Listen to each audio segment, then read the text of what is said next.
Okay, for those of you breakthrough junkies, I want to share with you a really big breakthrough that I had recently in hopes that it'll help you with some of yours. I'm Demi McConkey, soul purpose coach and entrepreneur. Recently, I was working with my coach and I was struggling in delegating. I was experiencing this very consistent pattern of overwhelm. I hired a personal assistant, delegating more, but feeling more busy. I hired a soul purpose coach to help me with the workload of Wealth Factory clients. I was taking on more clients, and the idea is supporting and building a team to work with Wealth Factory clients in the one-to-one calls. In delegating to her, I was having a hard time sending clients to my new coach. As wonderful and brilliant as she is, I just was having a hard time letting it go. So I devised this plan. I'll do the first call, you do the next couple calls, and we'll see how it goes from there. In doing the first call, I would dive in with them and see, I could just help them with this breakthrough. I'm just going to help them with that, and then I'll send them to my coach. And then I do the second call. Maybe we should just do, I think the deeper work is really what you need. And I'm bringing this to my coach because you cannot see this stuff yourself. These are in our blind spots. A breakthrough is going to help distinguish a survival pattern or something in our blind spot that we can't see for ourselves. And so I had to bring this to him. And what I thought I wanted was help hiring a personal assistant, help me do a better job in hiring this time and delegating and building my team. And he knows me. We've worked together. He said, Demi, that would just be like building you another bookshelf. It's like you coming and telling me your bookshelf is full and you want another bookshelf. I'd build you another bookshelf. In a week, your bookshelf would be full. And I knew he had me. Like my gut was wrenching.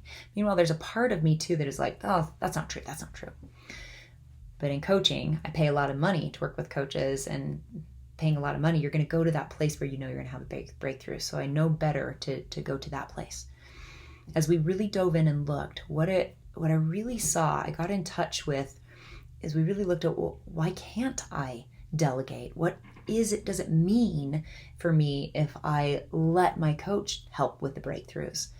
And what I saw when I got really real and looked for the truth that's not on the surface, it's not up here, it's back here, but the truth back here was that a couple years ago, I signed up for this high-performing coaches mastermind group, some of the best coaches in the world. I was in awe of them. And one of my survival patterns when I show up around people I'm in awe of is I play inferior, because I'm afraid if I show up all like in my wisdom and brilliance, I'm afraid that they'll think that I'm all that, and then they won't include me and I'll be excluded. And I really want to be included with these cool coaches. So I played dumb. I was so frustrated with how I was showing up. I don't show up this way anywhere. And it reminded me of junior high. In my frustration of how I was showing up over here, I needed to be able to wow. And I needed this like huge, I know I could blow people's minds over here. I know if I really dive in over here at working with Wealth Factory, they didn't sign up to work with me.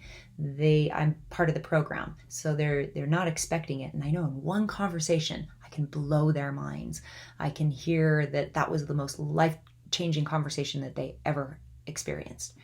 So it was the reason I wasn't able to delegate the coaching to my team is that I needed this. It was like I was like an addict. And because it was balancing the scales for me. If I didn't have this to all this wow that I could get, it would make me have to be with this. And this was just too disgusting for me to be with. It was too much. That which is undistinguished runs you. When it comes to our monkey mind and where we develop these survival patterns based out of fear, doubt, and worry, when it's in our blind spot, it runs us. And that's what it was like for me. It literally felt like an addiction. I was trying so hard to delegate. Meanwhile, my calendar was getting fuller and fuller. I was getting more and more overwhelmed. Once I saw this, it no longer ran me. By seeing it and getting it, I also told my coach, what a really powerful tool when you have a breakthrough like this is to tell the people that are in the environment with you.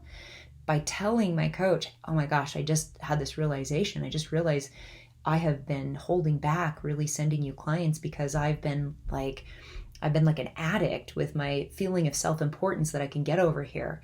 Once she knew that was outed, From then on, I not only have been able to delegate to her, I'm building a bigger team so that I can create more content and, serve my one-on-one clients more powerfully and really help mentor the Soul Purpose coaching team.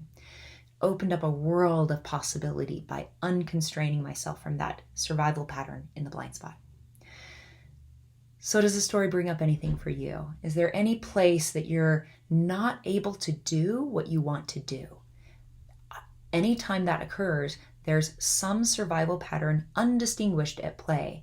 And if you'll dive into the deep coaching work, you can set yourself free and do things with so much greater ease that you weren't able to do before a really good deep dive coaching session. If you need a coach, reach out, have a conversation with me. If you have a coach, bring in, lean in, lean in with your coach even more, bring more into it. Because the freer we can be, the more that we can unconstrain ourselves, the more that we can fulfill the purpose that we're meant to. Namaste.